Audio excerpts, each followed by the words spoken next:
दोस्तों अमेरिका को एक और बड़ा झटका लग गया। पाक रूस ताल्लुकात पर बड़ी पेशरफ। जिस बात पर इमरान खान को साइड लाइन लगाया वही काम शहबाज शरीफ ने कर दिया। इमरान खान जाते जाते पाकिस्तान पर बड़ी मेहरबानी कर गए। इस ख़त में क्या लिखा है इसके बारे में शहबाज शरीफ ने वाज़ेह कर दिया।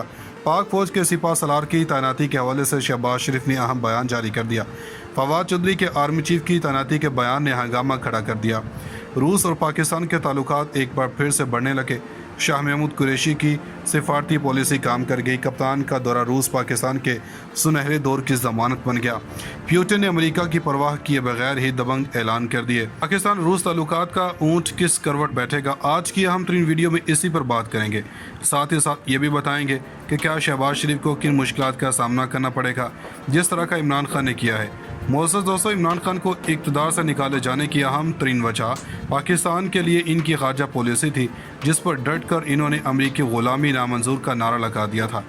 अमरीका को यह गवारा ना गुजरा तो इसने इमरान खान के दौरा रूस को वजह बनाते हुए एक बड़ी गेम चलाई जो कि पाकिस्तान की सियासत का स्याह तरीन बाब था। इमरान खान को इक़्तिदार से हटा दिया गया, लेकिन रूसी दौरे के दौरान पाक रूस दोस्ती की जो बुनियाद रख दी, इसके असरात इनके जाने के बाद भी नजर आने लगे। आप बाखूबी जानते होंगे कि पाकिस्तान में किस तरह रजीम चेंज की गई और इस पर रूस को भी खासा घसीटा गया, लेकिन फिर से रूसी सदर की जानब पाकिस्तान के नई हुकूमत मुबारकबाद का पैगाम भेजा गया, जिसका जवाब में वज़ीर-ए-आज़म शहबाज शरीफ ने रूसी सदर व्लादिमीर पुतिन को जवाबी ख़त लिखा। इसमें पैगाम लिखा कि आपका शुक्रिया और हम दो तरफ़ा ताल्लुकात को मज़ीद मुस्तहकम करना चाहते हैं। ज़राए के मुताबिक ख़त में वज़ीर-ए-आज़म शहबाज शरीफ ने पुतिन का शुक्रिया अदा करने के साथ साथ दो तरफ़ा ताल्लुकात को मज़ीद बेहतर करने की ख्वाहिश का इजहार किया और कहा कि पाकिस्तान अफ़गानिस्तान के मामले पर रूस को साथ लेकर चलना चाहेगा। ख्याल रहे कि पुतिन ने गुज़श्ता हफ्ते शहबाज शरीफ को मुबारकबाद का ख़त लिखा था और बतौर वज़ीर-ए-आज़म शहबाज शरीफ सऊदी अरब के पहले दौरे पर जाएंगे, जबकि इनके साथ मौलाना फजल रहमान भी होंगे। इनके आला सऊदी शख्सियत से मुलाकात भी शेड्यूल है। दूसरी जनाब वफाकी वज़ीर ख़जाना ने कहा है कि इमरान खान की IMF से किए जाने वाले तमाम मुआहदे निभाएंगे, क्योंकि ये मुआहदे किसी फ़र्द वाहिद ने नहीं बल्कि हुकूमत पाकिस्तान ने किए थे। वज़ीर ममलिकत और मसूद खान के हमरा मीडिया से गुफ्तगू करते हुए वज़ीर ख़जाना का कहना था कि हमने IMF की शराइत और पाकिस्तान की मुआशी पोजीशन बेहतर करने के लिए मुश्किल फ़ैसले करने पड़े हैं। और इनका कहना था कि हुकूमत पाकिस्तान ने गुज़श्ता 70 साल के दौरान कभी डिफ़ॉल्ट किया और ना ही डिफ़ॉल्ट होने का ख़दशा है। इनका कहना था कि मुल्क का बजट खसारा बहुत ज़्यादा है, मुल्क के कर्ज़े बहुत बढ़ गए हैं और हम कोशिश करेंगे कि बजट खसारा कम से कम करें और कौमी आमदनी को बढ़ाएं। मिफ्ता इस्माइल का कहना था कि हमारी हुकूमत कोई फलाही मनसूबाबंद नहीं करेगी, मुल्क में कारखानों की तादाद बढ़ाने पर काम शुरू करेंगे ताकि लंगर खाने कम हों। वज़ीर ख़जाना का कहना था कि साबिक़ हुकूमत के साथ प्रोग्राम सैलानी प्रोग्राम चलाते थे। इमरान खान हुकूमत ने इसके लिए एक भी पैसा खर्च नहीं किया। बेनज़ीर इनकम सपोर्ट प्रोग्राम की रकम बढ़ाई जा सकती है, हम इस प्रोग्राम पर सब्सिडी देंगे। दूसरी जनाब वज़ीर-ए-आज़म शहबाज शरीफ ने कहा है कि पाक फ़ौज के सिपा सलार की तैनाती क़वाइद ज़वाबित के मुताबिक करेंगे। सहाफ़ियों से मुलाकात में इन्होंने कहा कि हमारी ख्वाहिश थी कि PTI इस्तीफ़े ना देती, लेकिन वो अब इस्तीफ़ा दे चुके हैं, अब क़वाइद के मुताबिक फ़ैसला होगा। दौरा सऊदी अरब से मुतालिक इन्होंने कहा कि सऊदी अरब के दौरे के दौरान सऊदी क़यादत से मुलाकात होगी।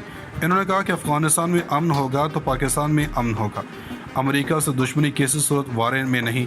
इमरान खान मुल्क का दिवालिया कर गया। शहबाज शरीफ ने कहा कि कोई भी कानून हाथ में लेगा तो कानून अपना रास्ता अपनाएगा। इनका कहना था कि कौमी सलामती कमेटी का एलामिया वाज़ेह था।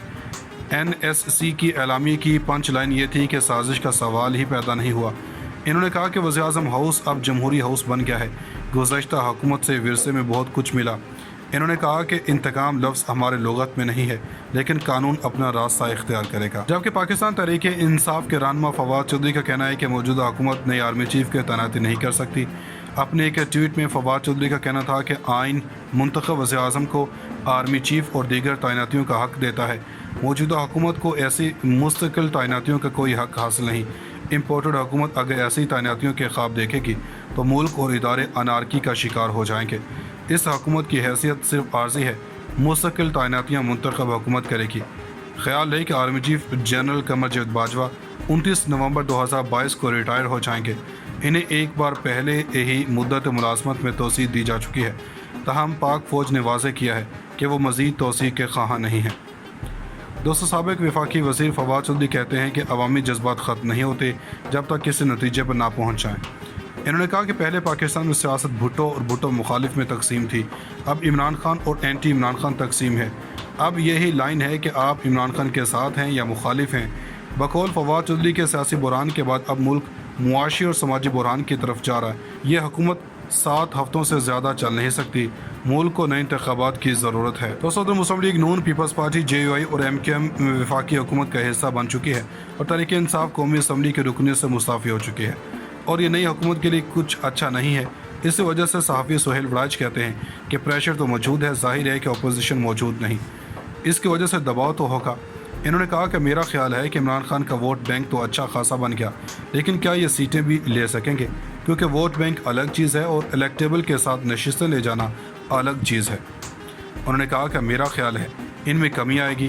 اس کے علاوہ یہ آہستہ آہستہ اسٹیبلشمنٹ اور عدلیہ سے دور ہو رہے ہیں۔ اس کے علاوہ دوستو، لمز یونیورسٹی کے پروفیسر اور مصنف محمد وسیم نے تحریک انصاف پر الزام لگایا کہ یہ اسپانسرڈ قیادت اور جماعت تھی، اسی لیے یہ تو ہونا ہی تھا۔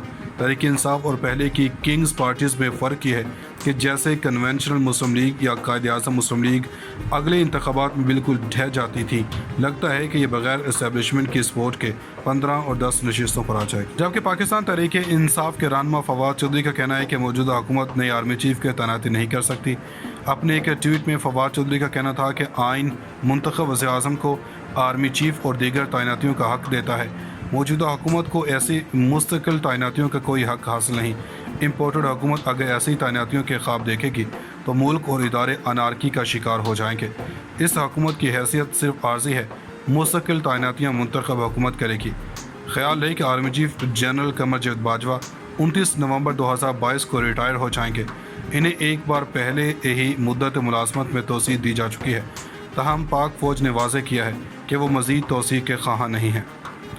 دوستو، سابق وفاقی وزیر فواد چودھری کہتے ہیں کہ عوامی جذبات ختم نہیں ہوتے جب تک کسی نتیجے پر نہ پہنچ جائیں۔ انہوں نے کہا کہ پہلے پاکستان میں سیاست بھٹو اور بھٹو مخالف میں تقسیم تھی، اب عمران خان اور اینٹی عمران خان تقسیم ہے۔ اب یہی لائن ہے کہ آپ عمران خان کے ساتھ ہیں یا مخالف ہیں۔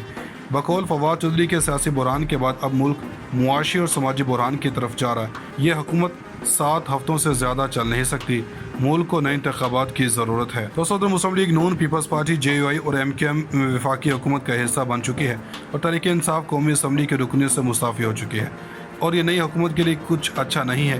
اس وجہ سے صحافی سہیل وڑائچ کہتے ہیں کہ پریشر تو موجود ہے، ظاہر ہے کہ اپوزیشن موجود نہیں، اس کی وجہ سے دباؤ تو ہوگا۔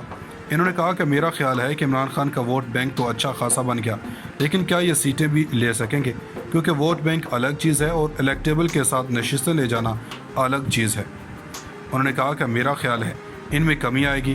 اس کے علاوہ یہ آہستہ آہستہ اسٹیبلشمنٹ اور عدلیہ سے دور ہو رہے ہیں۔ اس کے علاوہ دوستو، لمز یونیورسٹی کے پروفیسر اور مصنف محمد وسیم نے تحریک انصاف پر الزام لگایا کہ یہ اسپانسرڈ قیادت اور جماعت تھی، اسی لیے یہ تو ہونا ہی تھا۔